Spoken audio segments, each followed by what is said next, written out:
আজকে শেয়ার করব tuna ফিশের recipe. এটা আগে খাওয়া হয়েছে, তবে আজকে ফার্স্ট টাইম রেসিপি দিব।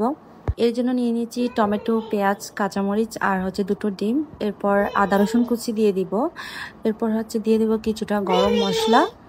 এখন অ্যাড করে দিব পেঁয়াজ কুচি। পেঁয়াজ কুচিটা দিয়ে ভালোভাবে ভাজা হয়ে গেলে এর মধ্যে হাফ টি স্পুনের মতো লবণ দিয়ে দিব, যাতে এটা ভালোভাবে নরম হয়ে আসে।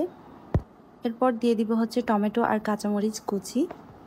এরপর এগুলোকে ভালোভাবে নেড়ে ঢাকনা দিয়ে কষিয়ে নিতে হবে। এর মধ্যে আমি টুনা ফিশের ক্যানটাও ওপেন করে নিয়েছি। টমেটো কষানো হলে একে একে সব মশলাগুলো আমি অ্যাড করে দিচ্ছি। হলুদ, ধনিয়া, লাল মরিচ, লবণ এবং কিছুটা পানি দিয়ে এটাকে কষিয়ে নিতে হবে। এরপর এখানে দুটো ডিম দিয়ে নিব, দিয়ে ঢাকনি দিয়ে 2-4-5 মিনিটের জন্য আমি এটাকে রেখে দিব। এই তো এখন ডিমটাকে ভালোভাবে কষিয়ে নিতে হবে।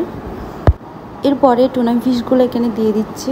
টুনা ফিশগুলো দিয়ে এগুলোকে ভালোভাবে ভেঙে দিতে হবে, যাতে এটা মশলার সাথে ভালোভাবে কষে যায়।